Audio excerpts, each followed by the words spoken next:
ग्राहक अब ये हमाली का काम नहीं करेगा।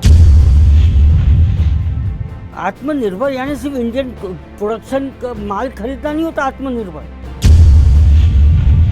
व्यापार में उतार चढ़ाव चलता रहता है, मगर व्यापार समाप्त नहीं हो गया, ये फुल स्टॉप नहीं है।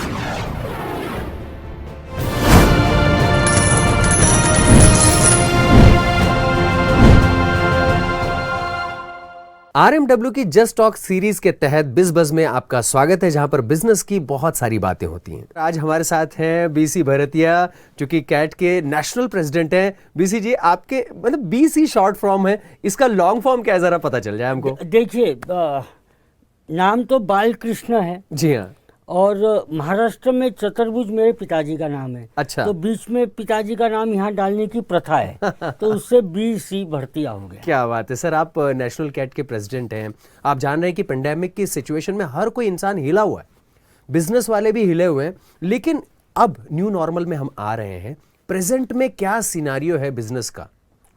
देखिए, आपको सबसे पहले ये समझना होगा कि ये जो कोरोना का जो प्रॉब्लम आया है जी, ये अर्थक्वेक या साइक्लोन या बाढ़, ये डिस्ट्रक्टिव नेचर का नहीं है, और ये डायरेक्ट हेल्थ और हाइजीन से कनेक्टेड है। एब्सोल्युटली। ओके, सो हमें ये समझना है कि अगर क्लीनलीनेस, हेल्थ, हाइजीन को हमने मेंटेन किया तो ये हमारा कुछ नहीं बिगाड़ सकता। पहले तो हमें ये समझना है। हमें यह भी समझना ज़रूरी है कि ये ऐसी महामारी नहीं है कि मौत सामने खड़ी है, मगर ये प्रिकॉशन लेने वाली बीमारी है, और जब तक आप प्रिकॉशन लेके चलेंगे ये आपकी कुछ नहीं बिगाड़ सकेगा। जो हमारे आदरणीय प्रधानमंत्री जी बार बार बोलते हैं कि मास्क लगा के रखिए, सेफ डिस्टेंस मेंटेन करिए, हाथ धोते रहिए, अगर ये चीज़ें हम मान लिए तो फिर एज इफ ये है ही नहीं, ये समझना पड़ेगा। 2 गज की दूरी कितनी है ज़रूरी, ये सभी लोग जान चुके हैं। हमारे माननीय प्राइम मिनिस्टर ने भी कहा है। भरतिया जी, आपसे ये भी जानना चाहता हूं मैं कि बिजनेस वर्ग थोड़ा सा सोच में पड़ा हुआ है कि आगे क्या होगा उनका, क्या करंट सिनारियो रहने वाला है बिजनेस का? देखिए, एक चीज़ समझना है, खूब बारिश हो रही है, 7 दिन व्यापार नहीं होता। जी हाँ। बाढ़ आ गई, 1 महीना व्यापार नहीं होता। अर्थक्वेक आ गया, व्यापार नहीं होता। तो इस प्रकार की जो भी प्राकृतिक विपदा आती है तो व्यापार पोस्टपोन्ड हो जाता है, समाप्त नहीं हुआ, ये समझना पड़ेगा।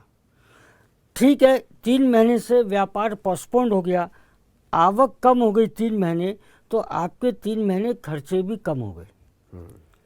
ठीक है, ठीक, आपका स्टॉक पड़ा होगा, पैसे जाम हो गए, ब्याज का है, ये चीज़ें देखिए, व्यापार में उतार चढ़ाव चलता रहता है, मगर व्यापार समाप्त नहीं हो गया, ये फुल स्टॉप नहीं है। हमें घबराने की कोई ज़रूरत नहीं है, ये सिर्फ डेफर हो गया, ये वापस जीवित हो जाएगा, और जब ये जीवित होगा तो जितना भी आपका प्रॉफिट का लॉस हुआ है वो कॉम्पेंसेट होगा, ऐसा हमारा मानना है। भरतिया जी, सबसे बड़ी बात, एक आशा की किरण नज़र आती है जब हमारे देश के प्राइम मिनिस्टर कुछ उद्घोषित करते हैं, अनाउंस करते हैं। 20 लाख करोड़ का जो ये पैकेज घोषित किया गया है, क्या लगता है आपको इसके बारे में? साहब, मेरा सबसे अनुरोध है कि इसको एक बार समझने का प्रयास करें कि कितने सुंदर तरीके से सब चीज़ को ध्यान में रखते हुए सरकार ने पैकेज लाया है। नॉर्मल कोर्स में अरे अतिरिक्त टैक्स लगा दो, एडिशनल कोविड टैक्स लगा दो, या जो बजट है, बजट के ऊपर इसका बोझा सरकार की जेब पे आ जाए, और वो बोझे को पूरा करने के लिए या तो विकास के कार्य काटो, या अतिरिक्त टैक्स लगाओ। बोझा कहाँ से करेंगे? एक सुंदर पैकेज दिया है अर्थव्यवस्था को बढ़ाने के लिए।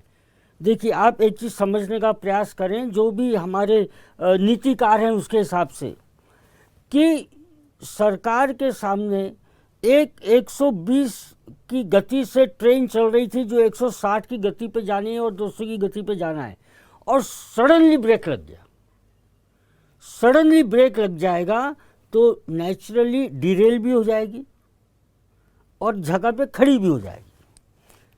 ऐसी अर्थव्यवस्था को वापस रेल पे लाना फिर उसको चालना दे के स्पीड बढ़ाना, ये कितना बड़ा कार्य था। सरकार का ये मंशा है कि सिर्फ प्रोडक्शन बढ़ाने से अर्थव्यवस्था नहीं चलती। अर्थव्यवस्था चलती है कंजम्पशन, डिमांड ड्रिवन होती है। तो अगर डिमांड नहीं आएगी तो अर्थव्यवस्था गति नहीं पकड़ेगी। और अगर मैंने ग्रांट दे दिया, सब्सिडी दे दिया, तो आर्थिक बोझ हमारे खजाने पे आएगा। तो सरकार ने न खजाने के ऊपर बोझा डाला, न आपकी जेब में हाथ डाला अतिरिक्त कर के रूप में, मगर एक लोगों के पास अलग अलग क्षेत्र में जेबों में पैसे डाले। कहीं किसान के जेब में डाले, कहीं महिला घटक के जेब में डाले, कहीं एमएसएमई की जेब में डाले। जिन लोगों के इनकम टैक्स के रिफंड बचे हुए थे उनको रिफंड दे दिया, जीएसटी के रिफंड थे वो दे दिया, एमएसएमई के बिल आउटस्टैंडिंग थे वो दे दिया। क्या किया? अर्थव्यवस्था में पैसा डाला। अर्थव्यवस्था में पैसा आता है तो मांग बढ़ती है, मांग बढ़ेगी तो फिर कारखानों में चक्के चलने लगेंगे, कारखानों में डिमांड बढ़ेगी, प्रोडक्शन बढ़ेगा तो रोजगार मिलने लगेगा और अपने आप अर्थव्यवस्था चलने लगेगी। मेरा ऐसा मानना है कि महाराष्ट्र में तो गणपति के बाद, मगर पूरे देश में नवरात्रि के बाद इतना अच्छा इसका प्रभाव आएगा और हमारा पूरा जो भी व्यापार 3-4 महीने नहीं हुआ, ये सारा व्यापार हो जाएगा। और इस बार की दिवाली व्यापारियों के लिए सुनहरी दिवाली रहेगी, ऐसा हमारा मानना है। दिवाली के बाद एक नया माहौल आपको नजर आने वाला है, ऐसा भरतिया जी कह रहे हैं। भरतिया जी, क्या इमर्जिंग बिजनेस जो है उनको आप किस तरीके से देखते हैं? क्या वो बढ़ेंगे या फिर वो कहीं नीचे की ओर तो न चले जाएं? देखिए, जैसे मैंने पहले कहा, ये पूरा जो वातावरण है ये क्लीनलीनेस, हेल्थ और हाइजीन से संबंधित है। अच्छा। और आपने बहुत सुंदर तरीके से 2 गज की दूरी बताया। तो निश्चित रूप से ग्राहक जो है वो अपनी हेल्थ के लिए पहले प्रिकॉशन लेगा।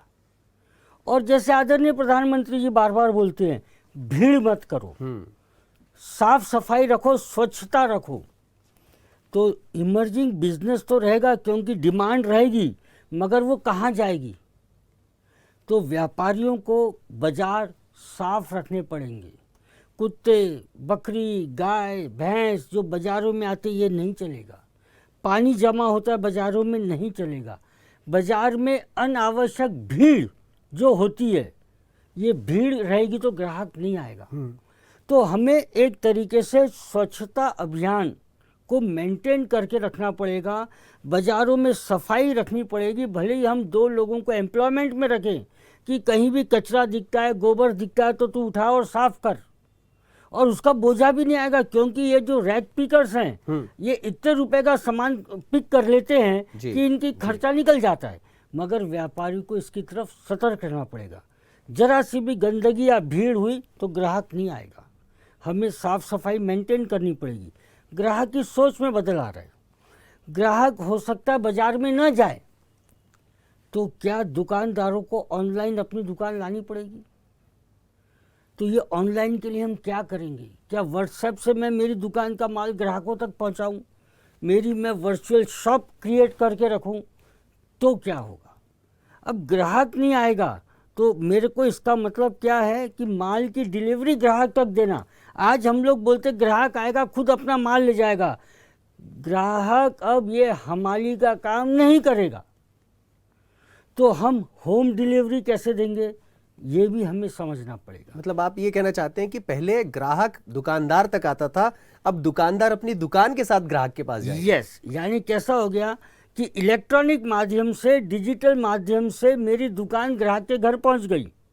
वहां वो ऑर्डर दे रहा है और फिजिकल माल मेरा आदमी उनके घर पहुंचा रहा है और डिजिटल पेमेंट ले रहा है।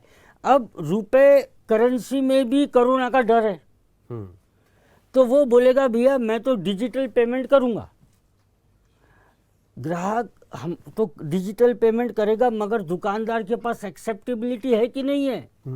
तो दुकानदार को भी अब POS machine, credit card machine, electronic माध्यम से पैसे स्वीकार करना, नेट बैंकिंग, ये सारा बदलाव हम इसमें देखने वाले हैं। व्यापार बढ़ेगा, मगर व्यापार करने के तरीके में भी फर्क आएगा, क्योंकि ग्राहक की खरीदारी करने के तरीके में फर्क आ रहा है। मिस्टर भरतिया, आप कैट के प्रेसिडेंट हैं, बहुत सारे लोग आपसे आते हैं, मिलते हैं, बहुत सारी बातें होती हैं, समझ कर जाते हैं। आत्मनिर्भर भारत, हमारे माननीय प्राइम मिनिस्टर ने घोषणा की इसकी, तो इस आत्मनिर्भरता को आप किस एंगल से देखते हैं? क्या लोग सच में आत्मनिर्भर हो पाएंगे? ये बहुत बड़े सोचने का विषय है। देखिए, हमें कुछ बातें समझनी पड़ेगी कि विदेशी लोग किस प्रकार से हमारे दिमाग के साथ खेलते हैं। अच्छा। पब्लिसिटी करना, हमारी पढ़ाई की किताबों में डालना कि इंडिया ये कंजम्पशन बेस्ड इकोनॉमी है। कंजम्पशन बेस्ड इकोनॉमी यानी यहाँ अर्थव्यवस्था खरीदारी से चलती है। अच्छा। और कंजम्पशन बेस्ड है, और ये 135 करोड़ लोगों का ये बाजार है। अच्छा। यानी इन्होंने हमारी सोच को कैसा कर दिया कि तुम तो सिर्फ खर्च करो, जब डेवलप करने के बारे में नहीं बात होती है, सिर्फ कंजम्पशन बेस्ड इकोनॉमी। जो आदरणीय प्रधानमंत्री जी बोल रहे हैं आत्मनिर्भर, इसको समझना जरूरी है। कंजम्पशन बेस्ड की जगह हम प्रोडक्शन बेस्ड अर्थव्यवस्था पे आ सकते हैं क्या? अगर हमने हमारे दिमाग में ये सेट कर लिया कि मेरे को तो प्रोडक्शन करना है और जो मैं प्रोड्यूस करूंगा वही मैं कंज्यूम करूंगा, तो देखिए बात कैसे शुरू होती है। हमने confederation of all India traders में आत्मनिर्भर को आगे ले जाते हुए भारतीय सामान हमारा अभिमान। अच्छा। तो अगर ये हमारे अंदर भावना जागृत हो गई कि भारतीय सामान मेरा अभिमान है, तो इसमें क्या होगा कि जैसे हम बोलते हैं, अबे चाइना का माल खरीद रहा तू, अपने आप लोग टोकना शुरू करेंगे। हम बहन क्या बोल रही है भाई को, भैया मेरे राखी के बंधन को निभाना, अब से भारतीय सामान ही लाना। वाह वाह। तो जब हम भारतीय सामान, अपनी चीज़ों की पब्लिसिटी को बढ़ाना शुरू करेंगे, हम हमारी जो परंपरा है, हमारे उत्सव हैं, हमारे त्यौहार हैं, उसको हम सेलिब्रेट करना शुरू करेंगे। आत्मनिर्भर यानी सिर्फ इंडियन प्रोडक्शन का माल खरीदना नहीं होता आत्मनिर्भर। आत्मनिर्भर हमारी सोच भी हमारी देशी हो जानी चाहिए, क्योंकि हमारा देश 10-20 हजार साल पुराना है, बाकी देश 400-500 साल पुराने, हम उनको कॉपी कर रहे, हम हमारी संस्कृति को समझ ही नहीं पा रहे। तो जब हम हमारी संस्कृति को समझने लगेंगे, हमारी चीज़ों का मान सम्मान करने लगेंगे, हम हमारे पर्व बनाने लगेंगे, तो आप देखेंगे अपने आप आत्मनिर्भर की तरफ चलेगा। हमारा देश कितना मजबूत है। 1730-1734 साल चंद्रगुप्त मौर्य, अशोक, वहाँ का इतिहास देखिए। पूरे विश्व का 2/3 बाजार हमारा था, अर्थव्यवस्था 2/3। सोने की चिड़िया क्यों बोला है, कभी किसने सोचा? उस समय हमारे देश से माल जाता था और ये डॉलर पैरिटी नहीं थी, तो नाव में माल जाता था वहाँ और लौटते में सोना आता था। तो पूरे विश्व के लोगों को मालूम था कि इस देश में सोना है, और इसीलिए लुटेरे हमारे देश में आते थे। तो हम सोने की चिड़िया हमारी अर्थव्यवस्था के कारण थे, हमारी आत्मनिर्भरता के कारण थे। हमें वापस हमारे भारत को जागृत करना है, ये हमारा मानना है। बहुत ही अमूल्य बातें बताई हमें भरतिया जी ने, जो कि नेशनल प्रेसिडेंट है। और सबसे इम्पॉर्टेंट बात भरतिया जी की ये रही कि आत्मनिर्भरता किस तरीके से सालों से हमारे साथ चली आ रही है, चंद्रगुप्त मौर्य के समय से चली आ रही है। और ये डरने वाली सिचुएशन नहीं है। यहाँ पर हमें सोशल डिस्टेंसिंग मेंटेन करनी है, सैनिटाइजेशन का ख्याल रखना है, और एक गहरी सांस लेकर सोचना है कि इस पेंडेमिक से हम कैसे आगे आएंगे। एक बहुत ही अच्छी बात इन्होंने की कि गणपति तक तो बहुत हम न्यू नॉर्मल तक पहुंच जाएंगे, लेकिन नवरात्रि के बाद हम व्यापक रूप में आ जाएंगे। भरतिया जी, बहुत बहुत शुक्रिया आपका, आप यहाँ पर आए, हमारे साथ जुड़े और इतने अमूल्य बातें हम सारे लोगों को बताएं। धन्यवाद, बहुत बहुत धन्यवाद। ऐसी ही बिजनेस की बहुत सारी बातें अगर आपको जाननी है तो आप लाइक कीजिए RMW का फेसबुक पेज या यूट्यूब चैनल। अच्छा हाँ, सब्सक्राइब भी कर सकते हैं, शेयर भी कर सकते हैं। मिलेंगे अगले एपिसोड में।